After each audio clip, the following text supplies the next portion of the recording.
Hello, everybody, and welcome back to Forge G20's campaign Thrones. I'm your DM, Hunter, accompanied by my best friend Zach, once again, and we are very excited to, once again, share with you the experience that is this campaign and this story. When we last left off, Daedalus and Alistair had made their way to the Dwarven excavation to rescue an ally of one Nibbin Botfizzle, someone named Cornelius, who had come to this excavation site to do some exploring, some spelunking, maybe find some treasures, bring that back to Nibbin, and share the wealth with him. Unfortunately, Cornelius never returned. Due to this, after about a fortnight's missing in action, Nibbin reached out to Alistair and Daedalus. They came to an accord that he would reward them if they went to the excavation and investigated what happened to his ally, and brought him back if possible. Alistair and Daedalus made their way there and have now found Cornelius, or what they suspect to be Cornelius, but in the end, they decided to go further into the excavation after a brief run-in with some orcs that happened to be also investigating these ruins. At the crux, or the precipice of this temple, they found a large offering, a tribute to this evil dwarven god of greed. Alistair decided to partake in this offering, take a little bit for himself. Maybe fill the coffers back at old Darkvale Manor when he returns home. And a price was paid. A basilisk that had been perhaps slumbering or awaiting a sign of life came shooting out of the ground beneath Alistair and Daedalus. Daedalus, with quick reaction, was able to avoid most of the damage. Alistair took the brunt of the impact, being launched across the room. A fight ensued, which ended with Alistair being petrified by the basilisk vision. Daedalus, after being left alone in this temple with a basilisk before him, Daedalus sprung into action, grappled with the creature, and was able to dislocate the creature's jaw with his bare hands after a very, very tough, dogfight, a wrestle match between him and this basilisk. Many rolls were had, but eventually Daedalus ended up doing enough damage that the basilisk decided, I've had enough of this. This prey's a little bit too much for me, a little too feisty. I'm going to skedaddle out of here. After the basilisk retreated back underground, Daedalus quickly realized what had happened, that Alistair had been petrified, and what they suspect to be Cornelius, a small, fuzzy little statue, is also petrified by this basilisk at some point. Daedalus is grabbing both of them and is now currently leaving the excavation, trying to make his way back to Phandelin. And that is where we will pick up. So, Daedalus now sees before him the now ruined collapse of this temple. The canyon walls that the temple was built into began to shake, and they began to thunder as the stone cliffside began crumbling down, making entrance, or re-entrance rather, back into the temple impossible without major mining equipment. Daedalus, Alistair, and Cornelius are very lucky to get out with their lives. Well, Daedalus in particular, because he's not turned to stone in the moment. Daedalus gets to his feet and brushes himself off for a moment before looking at his close ally and who he was charged with finding, Cornelius.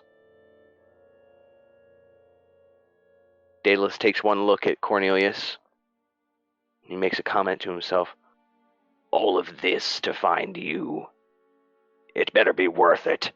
Daedalus picks up the small statue of the fuzzy-looking creature. He then looks at Alistair. How in the hells am I going to get him back to Phandelin? I could carry him as well, but... Daedalus looks at Alistair.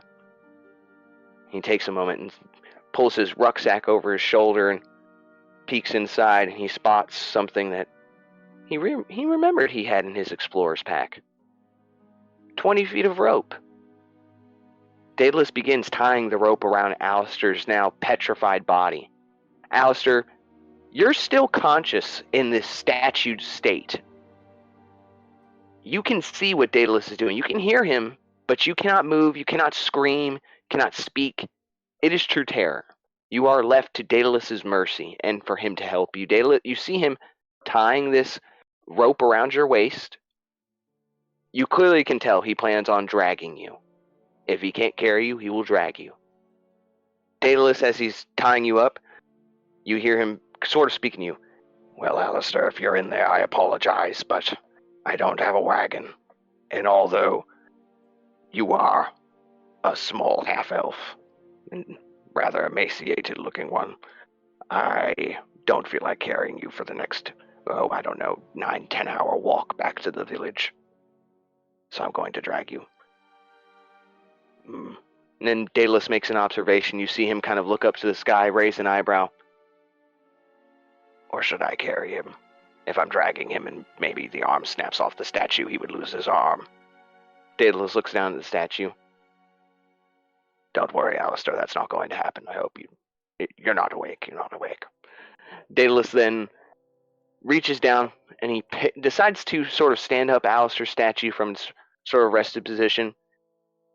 He decides he's going to carry Alistair as far as he can, and then he's going to drag him, at least far enough away from the canyons and sort of rough grounds in these areas. Daedalus begins his journey back to the village, and it takes quite a while. Daedalus treks back from the dwarven excavation back to the town of Phandelin. Eventually, he travels probably for about 8-9 hours before he starts to see the crest of Umbridge Hill and the windmill. Finally, he eventually sees the town after crossing over the hill itself in another 2-3 hours. After seeing the town proper, at this point he's actually now dragging Alistair. You can see a sort of rut in the grassy fields behind him from where Alistair's being sort of plowed through everything, being pulled by this sort of workhorse that is Daedalus holding Cornelius like a football and pulling this rope behind him that has the statued body of Alistair, sort of frozen in this state of, oh shit, and he's got his hands out in defense. Daedalus eventually makes his way to the town. To the left and the right, the village folk gasp here and there. A few of them have raised eyebrows. Some open their windows and kind of look out the shutters to see what they're seeing, if it's really true, and they see the golden dragonborn kind of carrying a statue in one arm, and he's dragging another along. A few people whisper, make comments. Daedalus is kind of like trying to make his way through the town. Yes, yes, have you not ever seen anything petrified before? It's a statue. Yes, move, move, move. And he's trying to make his way to Niven Botfizzle's emporium. He makes his way there to Botfizzle's.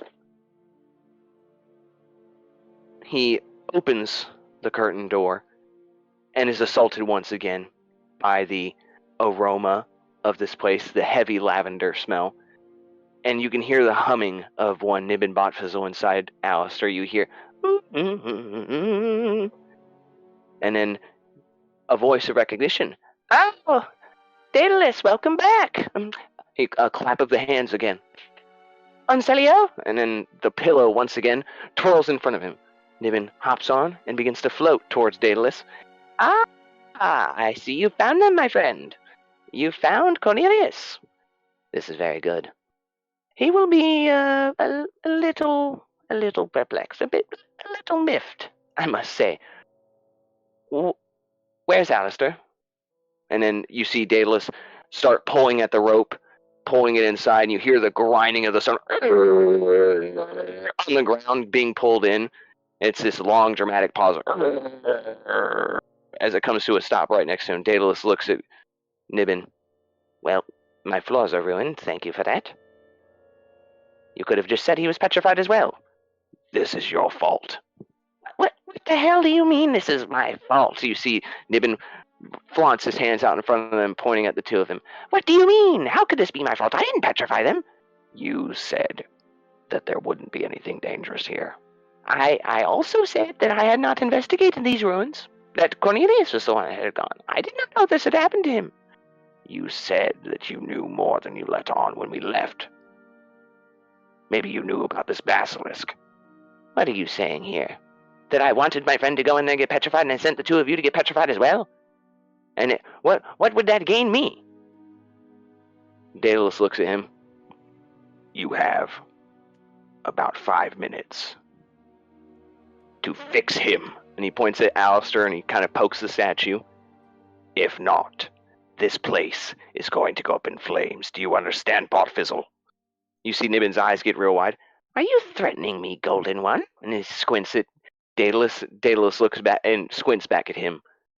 No, I'm not threatening you, Nibbin Botfizzle. I'm telling you what will happen in 5 minutes if you do not fix Alistair. You see a bit of smoke come from the nostrils of Daedalus. You see Nibbin thinks for a moment. He looks to his left, looks to his right. He puts his hands out, raises them up very slowly, and puts them out in front of him. All right, Daedalus, all right. I plan on unpetrifying them anyways. There's no need to do anything hasty here. No need for me to have to call the gods. I'll go get that basilisk oil right away. Basilisk oil. Daedalus stands back up from his sort of crouched position where he got sort of nose to nose with Nibbin. He looks at Alistair. See, Alistair, nothing to worry about. You're fine. He's going to unpetrify you at any minute now. About 20 minutes goes by. Daedalus is fuming. And Nibbin finally comes out. Oh, good. I was worried that you would actually begin to burn the place down in my absence. It takes a while to find a lot of potions and oils in this place. I mean, look at the walls, and you see hundreds of potions and oils lining the place, and they go all the way into the back room, the storage areas. Finally, though, you see this dusty-looking elixir bottle. He looks at Daedalus. This is basilisk oil. You see this sort of blue film in here? That's the blood of the basilisk. Speaking of the basilisk, what happened to the one in there? It was dealt with. It's still alive, but it was dealt with. We got out alive. That's what matters. Now fix him. Oh, yes, right away, Daedalus. Fucking asshole. And Daedalus pays it no mind. He lets the attention go, the insult go to the wayside. He stands there with his arms crossed, watching very closely as Nibbin raises himself via the floating pillow. He sits crisscross. He uncorks the bottle, and you see he takes a little bit of this blue elixir, he swirls it around in his fingers, and he drops just a little bit right on the tippy top of Alistair's head. And Alistair, you begin to feel the stone turn to dust from the top of your head to the bottom of your feet. Very slowly, it begins sort of like cracking, chipping, and then turning to this sort of dirt material that begins to just kind of fade off of you in the breeze and the wind that is in the natural sort of air conditioning of this environment. And you are now unpetrified. As Alistair comes to, he's not like screaming, there's no sense of urgency. A long time ago, well, not too long, he accepted the fact, halfway through this trek back to town, that he's gonna have to be drugged through dirt no matter the cost. And you just see a look of, like, he went through the 5 stages of grief of being drugged, God knows how long, back to Phandelin, and he's in the acceptance stage. He looks at Daedalus. Well, thanks for saving my life. Daedalus, you really are willing to do anything to get the job done. I respect that. I will say I probably would have fought you on our way back to town if, I wasn't petrified. So I definitely would not have taken kindly to be drugged through the dirt. Sorry, I'm just going off on a tangent. And he's kind of like scratching at right under his eye, the one that's covered by the eye patch. And he looks to Nibbin and begins to speak to Nibbin. Hey, Nibbin, good to see you again. I'm sorry for the forceful nature of my comrade here. He's, at least from the brief time I've journeyed with him, I can tell that he's the willing to do anything it takes to get it done type of guy, and I respect that. So don't take it too harsh. Nibbin looks at you. He looks down. He looks at you. He smiles and nods, but then he looks down towards your feet. Oh God, one of your feet chipped off, and he points down. Alistair looks down. Your foot's still there, but you immediate shock though at the thought of it. You just and he looks. Oh, why did you say that? Nibbin laughs. Oh, Alistair, you fell for one of the classic blunders. I always do that when I unpetrify people. Not that it happens all the time, but I've had a few in my day. But I'm glad you're alive. I'm glad that you were merely petrified. Say, did the two of you, find anything other than Cornelius, perhaps before we wake him up, like gold that you'd like to share with me, perhaps? Nibbin laughs a little bit awkwardly, and then you see Daedalus squints. We're not sharing anything with you. Here. And then he just kind of shoves the statue of Cornelius from his arm, where he's got him, like, kind of tucked away like a football, and he just shoves it onto the pillow with Nibbin. Nibbin almost falls off, and he grabs onto the statue. Daedalus, Jesus! Calm down, my scaled fellow. I meant no offense. I wanted to know maybe if you found anything in the temple. Now, let me fix Cornelius for a moment. Daedalus kind of looks at you, and you see his, like, you can tell he's about done with Nibbin. He's, like, very close to snapping. You can, like, see the smoke coming out of his ears almost. Well, ears, quote unquote. Do Dragonborn have ears? I don't. Daedalus has. There's like ear holes, I guess. There's like ear like hearing receptacles, is what I will call them. Hearing receptacles. But Nibbin then does the same thing to Cornelius. You see the statue begin to turn to dust, and then the person beneath the statue revealed. You see this fuzzy red fur, and you got a little bit of white fur around the face, around the mouth, and a black little nose and beady brown eyes. And he's got little overalls on. He's got sort of like a long dress shirt on underneath that. Not dress shirt, but like explorer's like sort of shirt like Indiana Jones would have on, right? That button up. And he's you see the little fuzzy fellow. Oh, I'm alive. Oh, I'm alive. Oh. Nibbin. Oh, it's you, Nibbin. Oh, thank the gods. Where's the basilisk? He looks around. Daedalus stands there, looks at you, and you can see his eyes are kind of wide, like, are you seeing this shit? Like, what the hell? Nibbin looks, it's fine, my good fellow Cornelius. It's fine, it's fine. Cornelius looks at him. It's not at all. I was stuck there for 2 weeks, unable to scream or move. Do you know what that's like, Nibbin? Nibbin kind of shrugs his shoulders. Not really, no. You're alive. They saved you. And you see Cornelius turns and looks at us, and his eyes get wide. Ah, yes. Oh, the two of you. You found me in that temple, thank God. You said, I heard your name, Daedalus and Alistair. Yes, I'm Cornelius Mesosweeps. Forgive me for my current shaky state. And you see him, like, literally fucking trembling at this point because he's so traumatized by being stuck for 2 weeks, unable to move, scream. The claustrophobic nightmare that is, I have no mouth, but I must scream in a way. Cornelius looks at the two of us and kind of sizes up Daedalus and sizes you up, Alistair. You two seem quite capable. Thank you. Keep whatever you found. I don't want it. My life is all that matters. Nibbin, I'd like to go lay down now. Nibbin looks at him. Oh, yeah, yes. Unsetting. And then the cushion takes the two of them away back to the counter, and you see Cornelius just kind of hops off the cushion and hops down behind the counter and disappears. Nibbin then claps his hands again. Unsetting. And then back to the two of us. Forgive me. Cornelius is a bit of a mess right now, to be honest with you. Kind of, to be expected when you're petrified for 2 weeks. And you were only petrified for, 8 or 9 hours. I bet that was nightmare for you, huh? Alistair kind of scratches the back of his head a little bit, kind of like looking away. Nothing compared to the other stuff I've seen.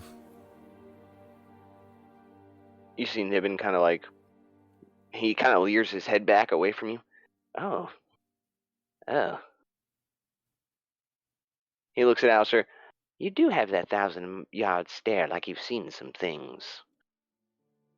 For such a young man, I wonder how these things happened. Hmm. He takes a moment. It does not matter, though. Those are private things, I'm sure. The two of you are obviously to be rewarded. And then some, for your graciousness and forgiveness for me and my ignorance. I did not tell you that I knew those few things, those little few details. You forgot a lot of details. You hid a lot from us. Okay, I hid a lot from you. I understand that, Daedalus. We can let bygones be bygones, right? Alistair, back me up here. Alistair turns to Daedalus for a moment, just raises his hand up, like, just chillax a little bit, kind of like hand gesture.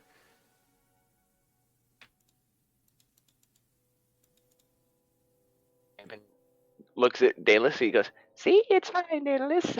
Let me go get your reward. And he kind of floats off again and comes back mere moments later.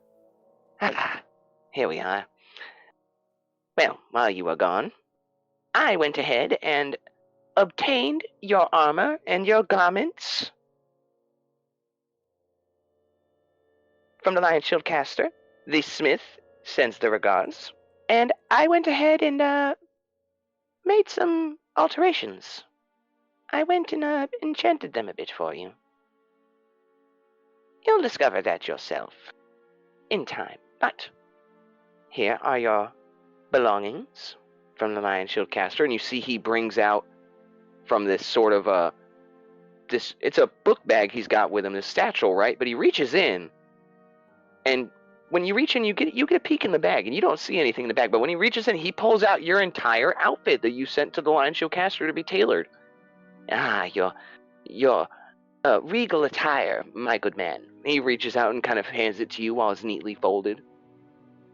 Alistair looks at it for a moment, seeing the complete color change from the obsidian black that he once wore when Daedalus first found him, and sees this midnight blue, beautiful cloak with golden filigree trimming, just like what's on his eye patch, as he smiles a bit, throws it over his long-sleeved black shirt that he wears, looking like a new man. And he kind of... There's this aura of confidence about him now. There's just this little gesture has had a big impact on him, and he just can't stop smiling.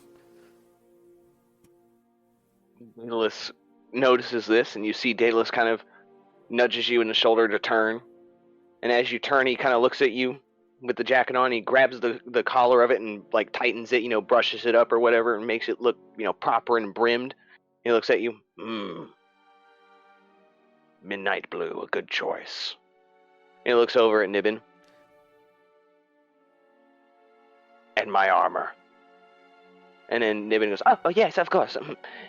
You look great, Alistair. And he says as he reaches into the bag. Alistair and he chuckles. pulls out Daedalus's plate mail. Daedalus reaches out, grabs it from Nibbin, paying him no mind. He looks at the plate mail for a moment. He begins to put piece by piece on. Takes him about 2-3 minutes with you standing there. You help him put on a few straps here and there and buckle a thing here or there. But you see the freshly, I would say, freshly forged new plate mail. You see that the silver is basically stainless at this point. The links are flawless in this chain that's beneath the plates of the plate mail.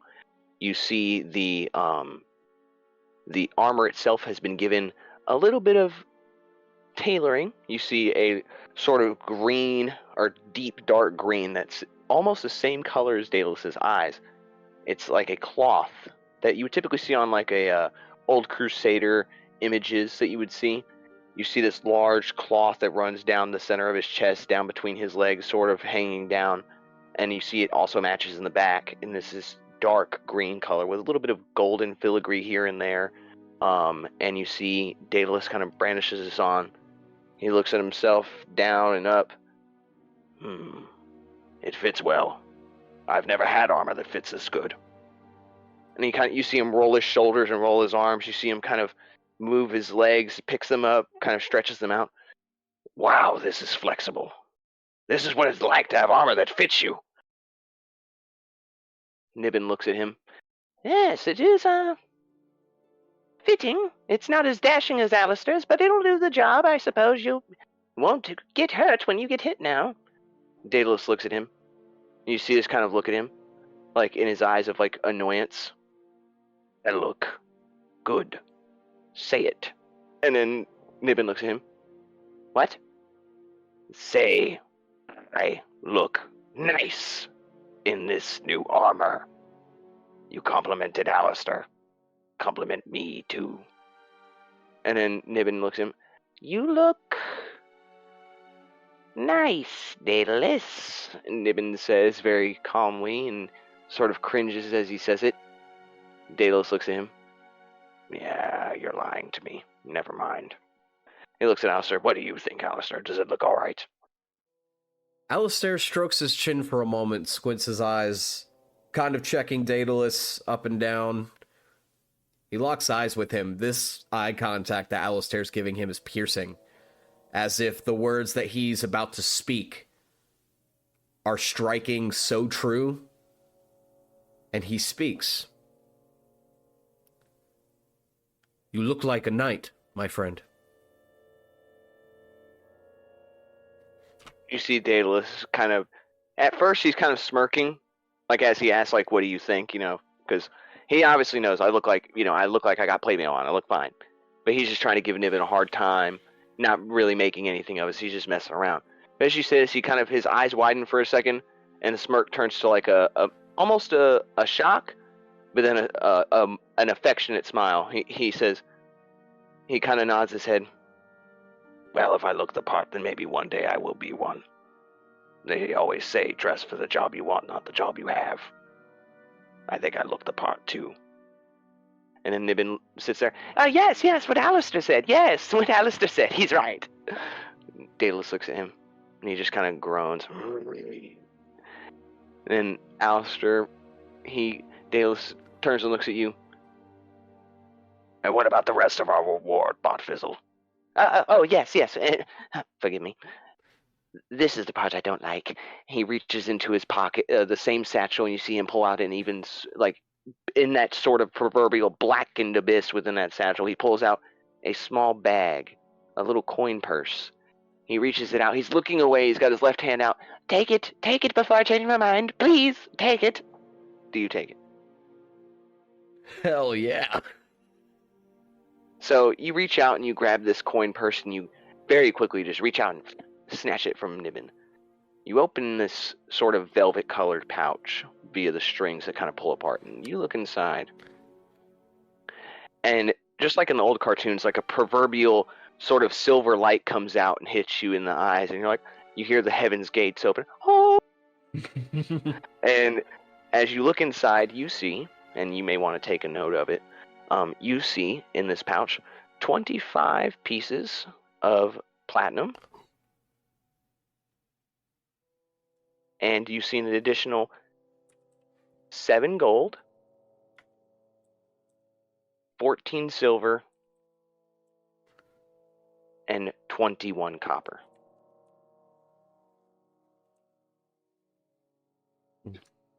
Okay. Daedalus looks at you. Well, what is it? Are we happy? Beyond happy. And Alistair closes the bag. Daedalus looks at Botfizzle. He looks at him. A pleasure doing business with you, Nibbin. And then Nibbin looks at him. Yes, a pleasure, Daedalus. Likewise to you, Alistair, of course. And he nods and smiles genuinely at you. Alistair gives him a very courteous bow. He returns the bow. Yes, he bows as well. If there's anything else I can do for you, gentlemen, I will do it. I am in your debt, truly. I value what you've done for me. Cornelius is a great friend. I have known him, half a decade now. And he has saved my life on more than one occasion, so I am in your debt, truly. And forgive me for my dubious ways. I cannot change who I am. But I hope that you both can see I am a worthy ally, and I will repay you once more. As we discussed before, I can find a way for the two of you to get into the city of Waterdeep. We will arrange this at a later date, but when the time comes, I will make this possible. Just give me some time to get Cornelius in a better state, and then maybe we can work something out. How's that sound? I'd say that's fair. Daedalus, do you agree to these terms? Daedalus kind of turns his head to the side, looks at Nibbin. I think we can trust Bartfizzle from now on. You have a deal, Bartfizzle. Nibbin, kind of shocked. You can trust me? Yes, of course you can trust me. I mean, what? Thank you. Yes, deal. And then he goes, see you there. And he just kind of like floats off in his little pillow. You see him float off back behind the counter. Daedalus kind of stands there for a moment, and then he looks at you, and he looks back over, and then like a small pause happens, and then you hear from behind the counter, you can leave now. Daedalus kind of chuckles, and he looks at you, let's get the hell out of here. Alistair nods, waving one more time to Nibbin before he leaves the establishment and walks out. Now, Alistair, when he came into town, saw all the people were kind of congregating, and he's trying to see, peek out there first to make sure that there's not a shit ton of people out there still. Oh, well, you peek your head out, and you look out into the town, and no, you don't see anybody's out there waiting for you. You see people have gone back to their business, and the only thing you see is the rut in the ground that kind of walks in the central pathway, and then you see the broken boards of the stairs from where you were literally pulled through them by Daedalus. Well, I hope I never have to endure that again. That was terrible. Daedalus looks at you. Yeah, imagine being the one pulling the 500-pound statue behind them. Well, that takes quite a feat of strength, Daedalus. Tell me, do you have some sort of routine that you follow? Well, besides, the adventuring thing and, having to fend for myself out in the wilderness, I do, when the downtime is there, indulge in some physical activity, some fitness, as some would say. More so, I practice my technique. I do a lot of shadow work with the blade, trying to work through scenarios in combat that may have happened or may happen, and how I would handle them or handle them better. Maybe when we get to a nice little place to rest, you can show me a thing or two, finally. Daedalus nods. Yes, and it would be good to put this armor through the paces. That sounds good. Come on. Alistair We nods. need to go and see what the Macer's list still had left on it. If I remember correctly, we had to go to this place called Nomengard? Nomengard, yes. I think he marked it on the map. And Daedalus reaches into his pocket and pulls out the map that the Maester gave them, and he unscrolls it and looks at it, and you can kind of see a few markings here and there of cities, places, and you see the mark for Nomengard. Daedalus' golden talon finger reaches down, he points. Yes, there it is right there, to the east. Well, do you want to head there with haste, or do you perhaps want to take a moment or two to gather yourself? If you wouldn't mind, I would prefer we just walk at a normal pace.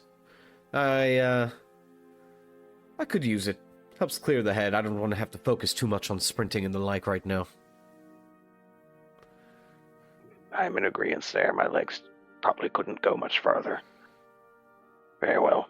And the two of you begin walking out of further out of Botfizzle's establishment through the town. Every so often, people will look at you and nod and give you a courteous smile. People are beginning to recognize Daedalus and Alistair. They've seen, okay, these guys have been here for a couple days now, 3-4 days.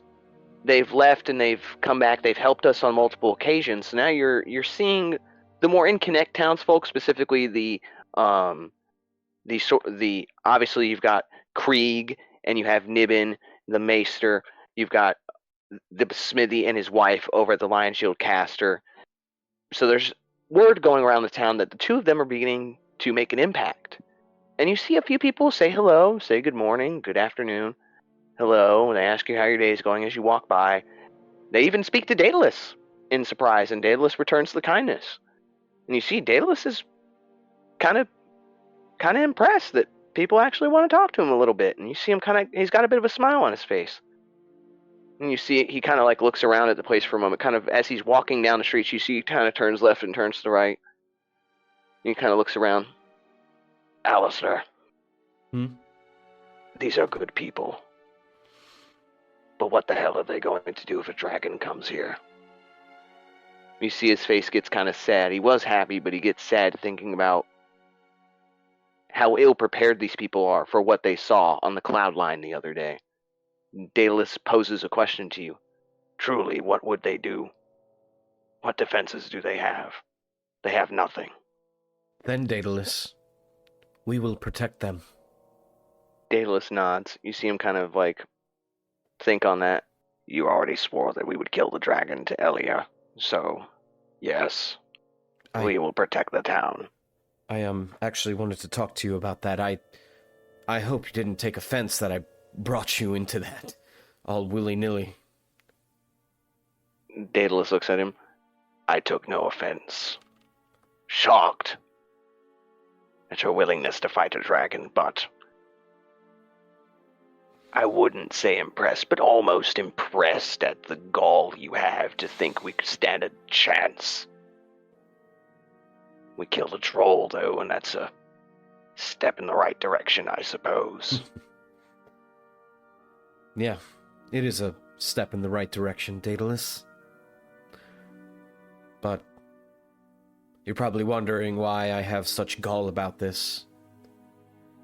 And Alistair kind of like looks off into the distance at the sky as he's walking, kind of looking through the tree line. If someone doesn't stand up to protect these people, then no one will. If people are afraid, they won't take action. Someone needs to take action. And I want to prove that I can be worthy of the title of Lord. I have not earned it, but I want to. Because I want to create a better world. And as he just keeps walking, he doesn't say anything for the rest of the walk. He just kind of solemnly has the 10,000 yard stare the rest of the walk over. Daedalus nods in agreement, listening to Alistair's words. He says nothing either. A comfortable silence between the two of them as they continue their journey outside of the town of Phandelin on their way to the east to Nomengard. As they have begun this walk, hours go by, and eventually the afternoon becomes the evening.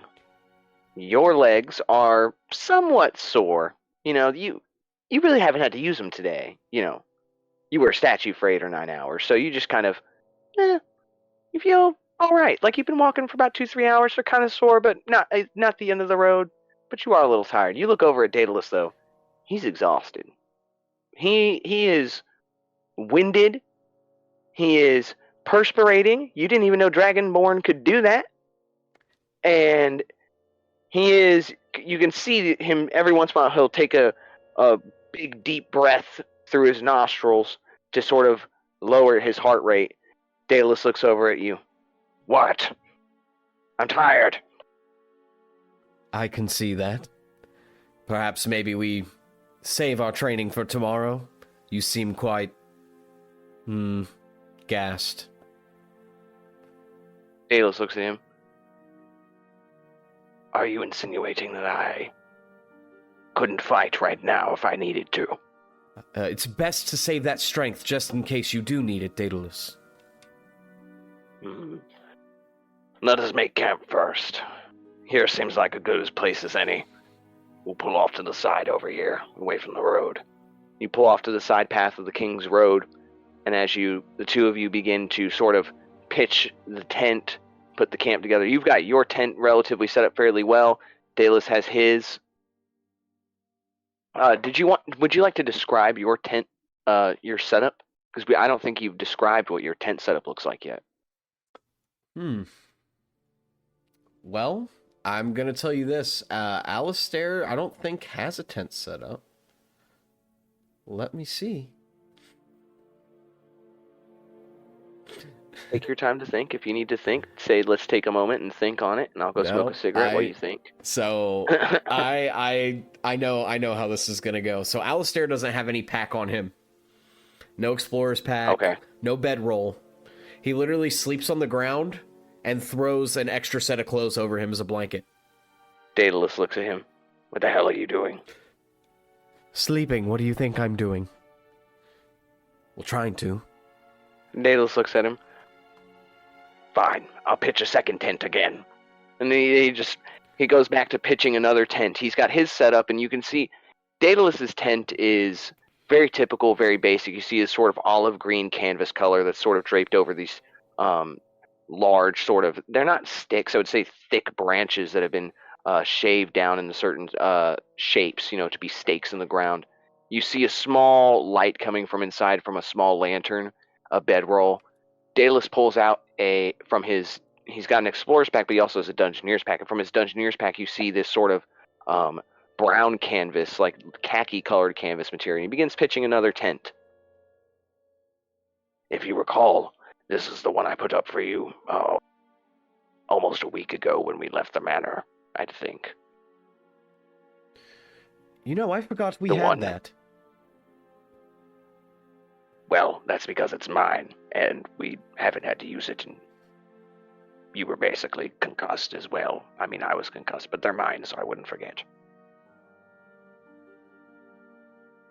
Daedalus, as he's pitching this tent, he looks at Alistair. You can have this one for now.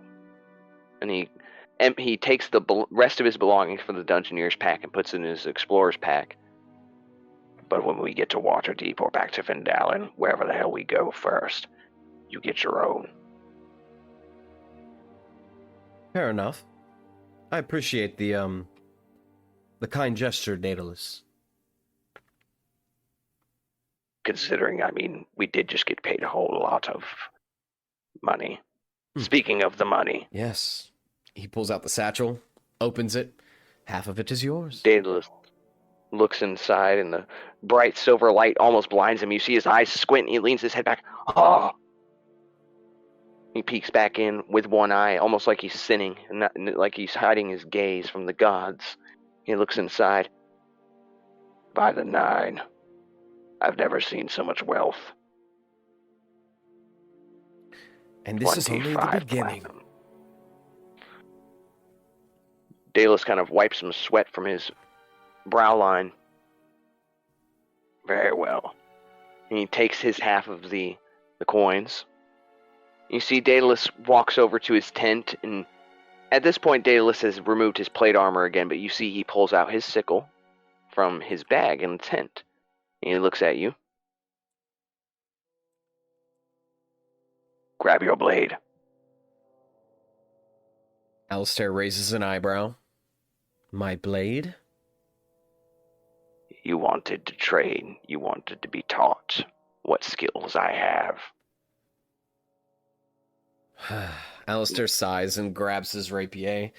Well, I was trying to have us save our energy in case we needed it, but I guess the thrill of death is what's going to keep us alive if that actually happens. Daedalus nods. Survival is what matters. Remember that.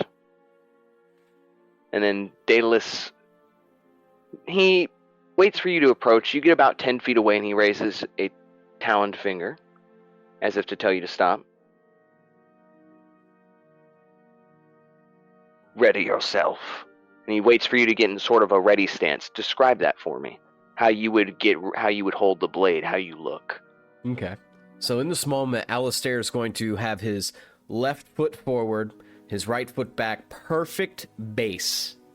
after Daedalus showed him the proper form of picking things up, you can see that this is translated well to his technique and his base. You see a nice solid base, and as he extends an arm out, the other hand solely holding the rapier right over his head, kind of like Obi-Wan Kenobi style. And he turns his free palm up and gestures, "Let's go," to Daedalus. Daedalus kind of smiles. You see, he's almost he's impressed with your golf. Just to say it again, he there's one thing that Alistair is, and Daedalus knows this inside. Not that he said this out loud yet, but there's one thing he's noticed from Alistair, and it's that Alistair, even if it's foolish, he will stand up for himself if pushed. He will fight if he's got to, and he's not afraid to fight something that's bigger than him. And that's something that Daedalus has come to respect at this point. He nods. Typical Alistair. Biting off more than you can chew. And he starts to step forward. As you see Daedalus, he has no real kind of rhythm to his steps. He kind of starts to speed up, then dips left, slows down, then dips right, as he's kind of just seeing how you respond to his movements. He's almost circling around you, moving left to right, watching your footwork as he moves. He's closing in as he does it, though. Ever so slowly. You see his stance kind of lower. He's almost not quite crouched, but he's bent at the knees a fair bit, and you see he's got his sickle almost to the ground as he's dragging it along the dirt beneath your feet and his. And he looks at you. You have good form, Alistair. But sometimes form needs to be forgotten to save yourself. And as he does this, he slings up a bunch of dirt from the ground beneath you, and he tries sort of pocket sands at you with the sickle dirt. And as he pocket sands, you see him come flying through the smoke of this dirt that's been kicked up in front of you, and he shoulders into your body, kind of knocking you back a few feet. Alistair, just by the sheer force of Daedalus pushing him, and Alistair being on the leaner side of things, is going to be knocked back prone. As you fall on your butt and you feel the impact of the earth beneath you, you kind of look up. You didn't expect Daedalus to move that fast after that kind of slow walk up. He was just kind of dancing around, watching your movements. You see Daedalus now stands there before you. You have a good base, Alistair. But remember, never stand still, especially against a bigger foe. Your mobility matters. And you see as he motions for you to stand back up. Let's try that again. Now Daedalus steps back another 5, now 10 feet. You see he starts that same motion on you. He starts circling you, dipping to the left, then moving a little bit faster, dipping to the right, slowing back down, backing up a little bit, moving aggressively forward. And then this time he jumps up, and he rings the sickle up and arcs it down right where you're standing. He is not holding back. He's attempting to attack you. What do you do? Alistair's going to immediately roll to his left, Elden Ring style, out of the way. Nice. Daedalus jumps up. You see his body arc with the sickle as he rears back and brings the sickle down.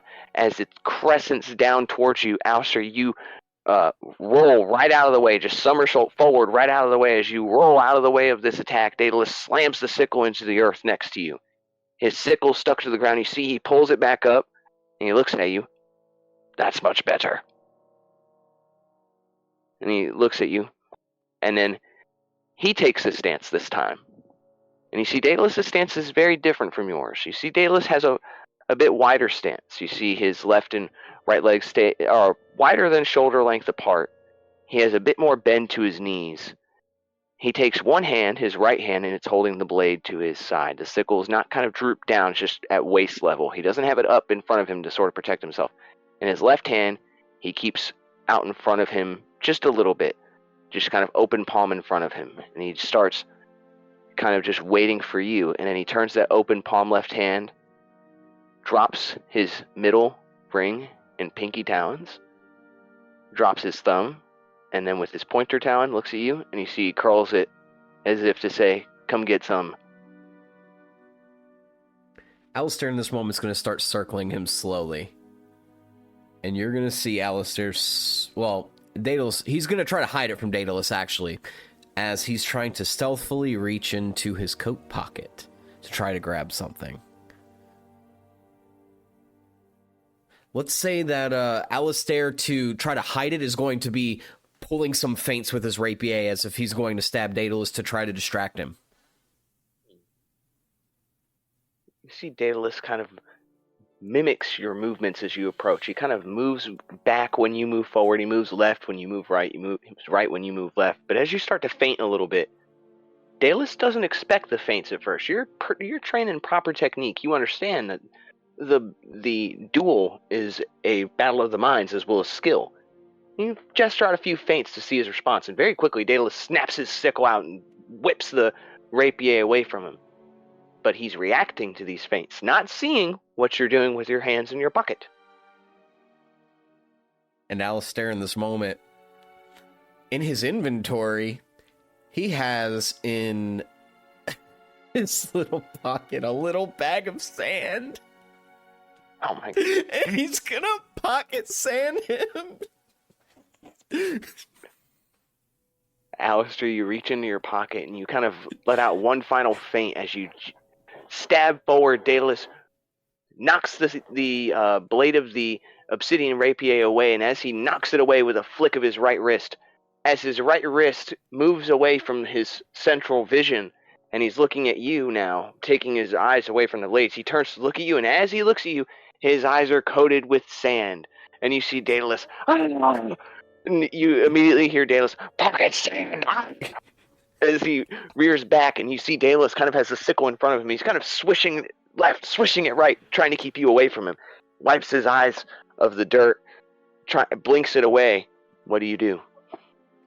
Alistair, in this moment, is going to just take the tip of his rapier and just, like, poke his shoulder with it. Like, not obviously trying to pierce the skin, but just, like, poking the armor. Like, thunk. As you take the rapier and you just... As you see, Daedalus is blinded. He's kind of swinging left, swinging right. And you hear him, "Where are you, Alistair? You... Doghouse, where are you?" And you just give him a little right on the shoulder with the rapier, and you see Daedalus stiffens for a moment. And then he drops his shoulders, and he chuckles, and you hear Daedalus, "Ah, very good, Alistair, very good. You learn quickly." And Daedalus opens his eyes, and he can see now. He turns and looks at you and sees where you're standing. "That's where you were." And he looks at him for a moment. "You understand." Excuse me. "You understand that sometimes things such as form, technique, honor don't have a place in a battle for survival. What you just did, using your pocket sand, much like I use the dirt of the earth, that's resourceful, it's cunning, and it's something that will allow you to take down much bigger, stronger foes, like just now. Use your brain, Alistair. It is your greatest weapon." Alistair and you see smiles. Daedalus puts the sickle away. Alistair puts his obsidian rapier back at his side. "Well, I do have a good teacher, Daedalus. Thank you. I think this was a good first lesson. But I'm not gonna lie, and you see his legs are shaking. I don't think I can stand anymore. I don't know how you can right now."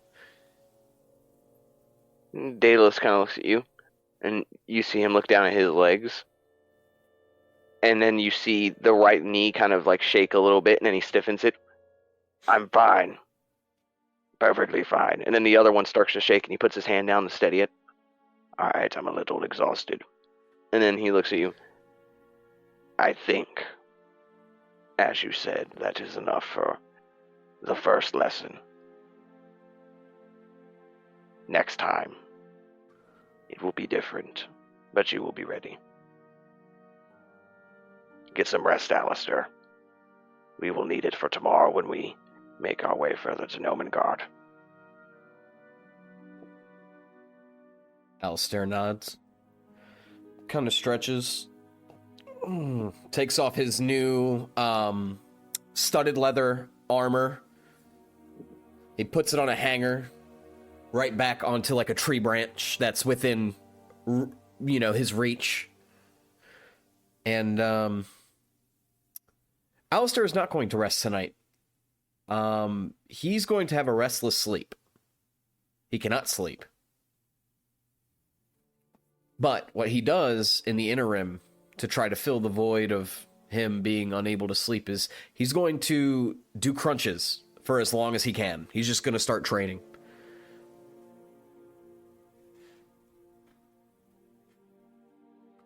Very well. There will be consequences, I will say. There will be consequences. Exhaustion, things of that nature. They will come into play when we start to get to doing any rolls and we get to Nomengard. You understand? I do understand. Very well. Alistair, you choose to not rest in the evening. Instead, you take some time to do your own personal fitness work. You start doing crunches, different kinds of stretches as well whenever your body feels too sore to continue. You give yourself some time and try to keep going. You go to the point of exhaustion, and you go to the point of no more movement. You go to failure. At this point, you can't even lift your abdomen to get back up. Your muscles are in complete muscle failure. You can feel that lactic acid build up in your abdomen region, and it is tight. You can almost feel like if you try to sit up, you are going to cramp immediately.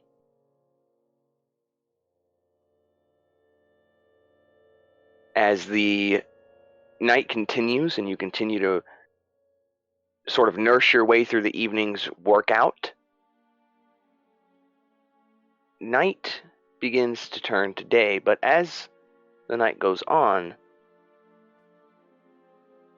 you get this feeling at the back of your neck.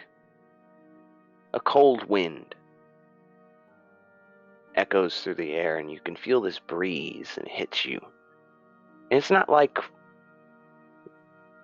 the icy wind of a dragon, no. You feel this sort of ephemeral weight to this breeze, almost like a fog has rolled in around you. And it coalesces near the side of your face, and you hear a few whispers, indistinguishable their language, but you just hear this, and you can't quite make out the words, but they don't sound kind. These are whispers that you've heard before in the infernal tongue. You thought these whispers gone once you left the manor, but they've come back to you. And you remember these whispers were always the herald of an arrival of someone or something very, very important to you. By choice or by necessity, who knows? But you know this being. You await its arrival. Hours go by. Eventually, the feeling of tension, it never really goes away, but you allow yourself to kind of ease for a moment. And you realize this was a warning. You didn't escape. Just because you've left the manor does not mean you've left your past and the devils behind. They're coming. And they found you.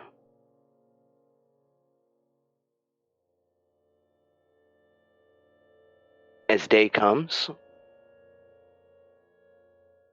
eventually you hear the stirring of Daedalus in the tent over. You hear him stretch and then yawn. Much better. And you see Daedalus steps out from his tent. You see him shake out the evening's rest. Daedalus has already begun changing into his traveling gear from his nightly wear. When Daedalus turns and he sees you, just kind of laying motionless, looking up at the ceiling of your tent. The drapes of it opened already, have never really been shut. You went in here and just continued working all night. Daedalus turns and looks at you, and he sees you just in a sort of like catatonic, looking up at the ceiling state. He walks over, and not urgency, but a bit of a fast walk over. Alistair. And he kind of knocks on the wood of your tent. You hear it. Alistair. You immediately Are you hear. all right? You immediately hear the sink of his rapier, which is in its sheath, that is now just at Daedalus's neck, and he's looking up. Oh my god, I'm sorry, Daedalus. He grabs his sword and puts it back in the sheath. I'm sorry, I don't know what came over me. You see as you pull out the dagger, or not the dagger, the rapier, and its blade reaches close to Daedalus's neck.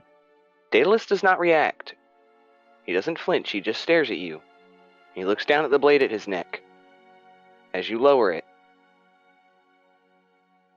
Daedalus very calmly, but you can hear a sense of urgency in his voice. Alistair, what is wrong? What's going on with you? In this moment, Alistair is definitely doing the 1,000-yard stare at the ground. After about 10, 15 seconds of silence, he slowly looks up at Daedalus. Do you remember when you found me at Darkheart Manor? And I thought you were a devil. Daedalus nods. It's because I would hear whispering. Constant whispering. I feel like I'm afraid. I just thought you were someone else. I'm sorry, Daedalus.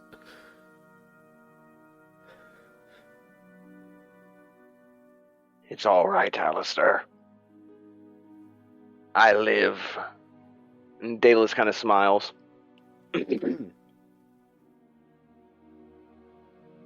Just remember when the whispering happens. If you're going to stab someone or something, don't stab the Golden Dragonborn. And on a more serious note, Daedalus kind of approaches you and places a hand on your shoulder. Whatever is going on with you, whatever whispering this is, whatever is causing it, after we deal with the dragon, we will deal with it. Whatever is wrong, whatever is going on with you is linked to your family. I just can't shake this feeling. But we will make it right.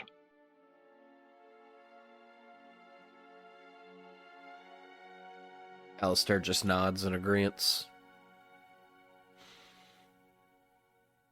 Take your time, but when you're ready, we must go to Nomengard. I will pack the tents. Take your time, Alistair. Gather yourself. Daedalus stands. He nods as he walks away, and you can hear him begin to pack the tents as you sit and reflect on what you have experienced. Is there anything you wish to add, Alistair, before we wrap up the session?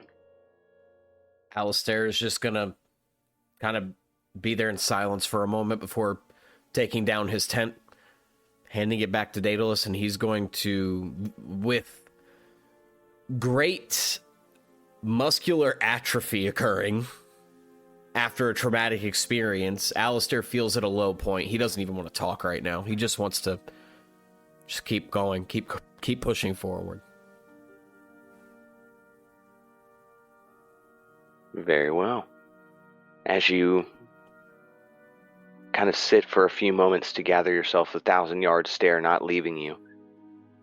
Your body seems to enter this almost like autopilot state, much how you were for years back at the manor. You just stand up and ready your tent and haphazardly, not with much effort, kind of force it into its bag, the tent. As you and Daedalus pack up your belongings,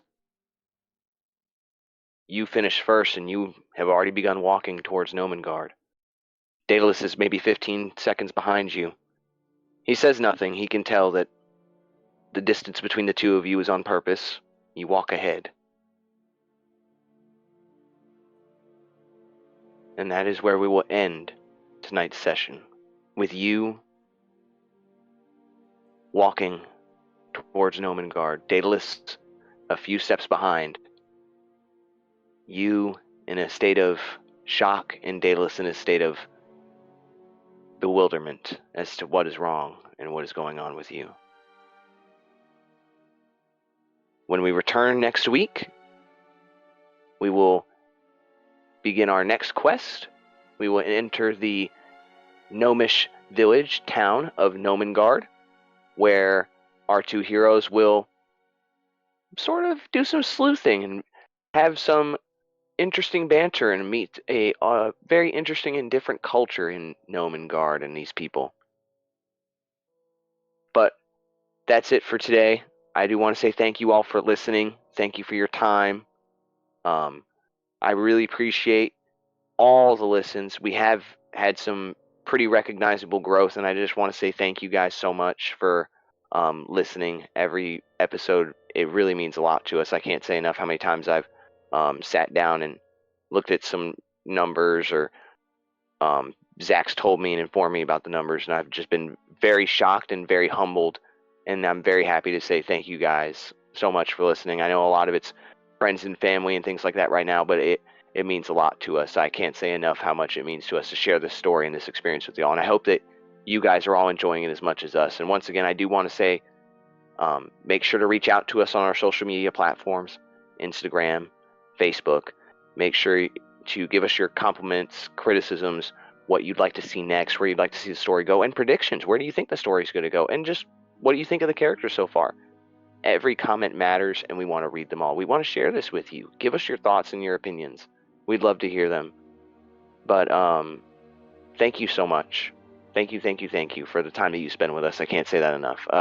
Zach, is there anything you wish to add before we call it for night? No, that's all I got. All right.